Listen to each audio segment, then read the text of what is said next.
À la une également, l'affaire Vincent Limbert qui devient de plus en plus dramatique en France. Coup de théâtre hier soir, la Cour d'appel de Paris a ordonné aux médecins du CHU de Reims de reprendre les soins de ce patient de 42 ans, tétraplégique, dans un état végétatif depuis un accident de voiture il y a plus de 10 ans. Hier matin, pourtant, ces mêmes médecins avaient cessé les soins.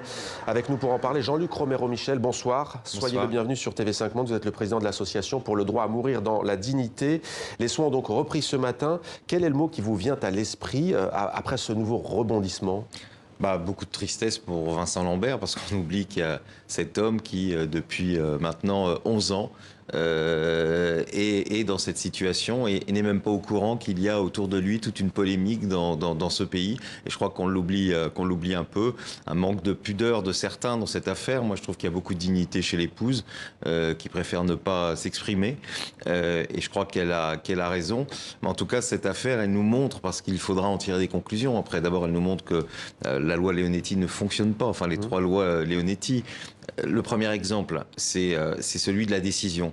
La loi, et c'est pas faute de l'avoir proposée, cette loi ne dit pas qui décide quand on est dans la situation d'un Vincent Limbert, c'est-à-dire d'une personne qui n'a pas de directive anticipée, qui n'a pas choisi de personne de confiance et qui n'est pas en capacité de dire ce qu'elle souhaite. Vous nous dites qu'aujourd'hui en France, il n'y a pas juridiquement quelqu'un qui peut trancher de manière claire. C'est pas prévu dans la loi. En Belgique, c'est le cas? En Belgique, c'est le cas. Ça aurait été l'épouse ou les parents en Belgique? En Belgique, il n'y aurait pas eu de conflit, puisque ça aurait été l'épouse, qui est quand même très logique, puisque c'est quand même la personne avec qui il a construit, la personne qu'il a choisie et avec qui il menait sa vie. Et en Belgique, si vous voulez, vous avez, en premier, c'est l'épouse, le mari, il peut pas y en avoir éventuellement, c'est les enfants adultes. S'il n'y a pas d'enfants adultes, c'est les parents, et tout ça en succession. Mais ça veut dire que les parents n'auraient pas pu se poser à cela, et on n'aurait pas eu des tas d'affaires judiciaires comme on les a eues ces dernières années. Donc déjà, il y a bien un cadre législatif, la loi Leonetti. Premier point, vous l'avez dit, c'est donc la décision juridique. Deuxième point, les directives anticipées. D'abord, on n'en a pas fait assez la promotion, et puis aujourd'hui, on voit évidemment que ça ne fonctionne pas. Ça ne fonctionne pas parce qu'il n'y a pas de fichier national de directives anticipées.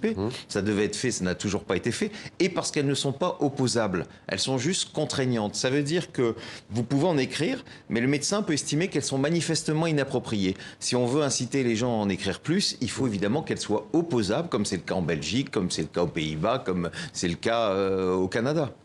Alors, cette loi Leonetti, on précise, que vous avez citée, elle a pour objet d'éviter les pratiques d'euthanasie et d'empêcher aussi l'acharnement thérapeutique. Mais on le voit dans cette famille, c'est une question de point de vue. Il y a eu notamment cette vidéo dimanche soir. L'épouse de Vincent Limbert va d'ailleurs porter plainte. Elle a été diffusée par le site internet de Valeurs Actuelles.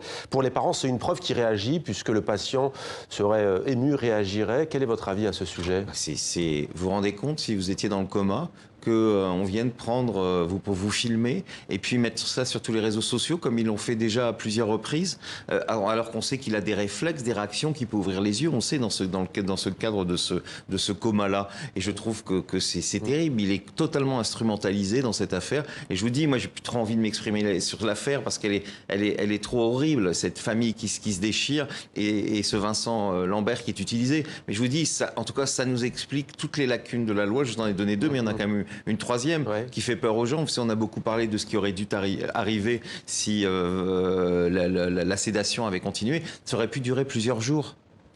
On arrête de vous alimenter. Alors on vous endort, c'est que vous n'allez jamais vous réveiller. On arrête de vous hydrater, et on sait qu'au bout de 3 ou 4 jours, il y a un certain nombre de signes cliniques qui deviennent inquiétants, comme des escarres, et on nous dit que les gens ne souffrent pas.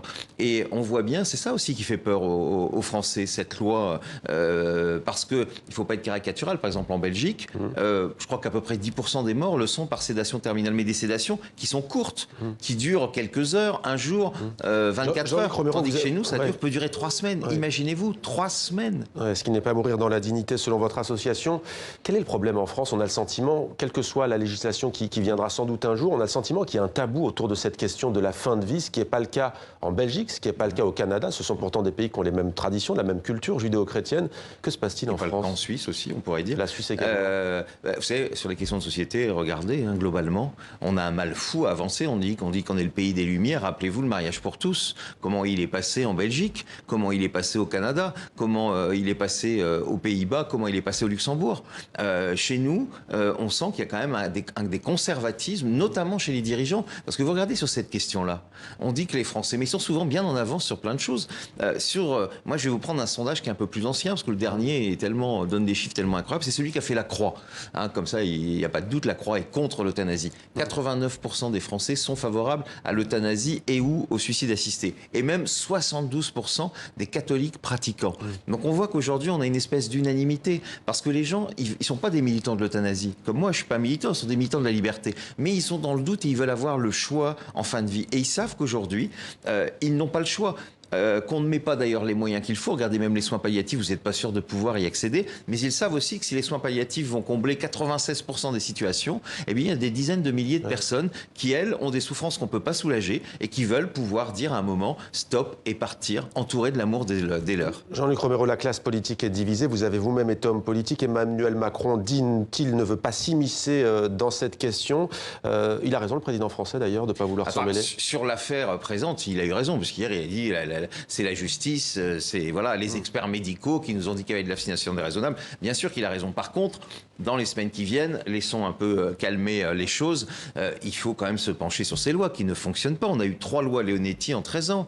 Aujourd'hui, on n'a même plus de plan de soins palliatifs depuis le 1er janvier. On ne s'intéresse pas à la question de la fin de vie comme on s'intéresse aux questions du début de la vie. Il faut maintenant qu'on le fasse parce qu'on est des citoyens jusqu'au bout et il faut qu'on fasse une loi complète et qui enfin change de la logique des lois précédentes. Les lois précédentes, c'était des lois faites par des médecins pour des médecins qui médicalisaient la fin de vie. Il faut des lois qui placent la personne en fin de vie au centre des décisions. C'est une loi citoyenne, ce n'est pas une loi médicale. Les Français la réclament. Vous voyez, même dans le grand débat, il n'y avait pas des questions de santé. Et pourtant, la fin de vie a émergé et la question de l'euthanasie a été unanimement demandée par les Français. Il faut peut-être enfin entendre les Français et puis en plus régler rapidement les problèmes qu'on a pu voir avec cette affaire Vincent Lambert qui, de quelque manière, montre que la loi Leonetti ne fonctionne plus. Merci beaucoup, Jean-Luc Romero, Michel, d'avoir participé donc à notre émission. Merci.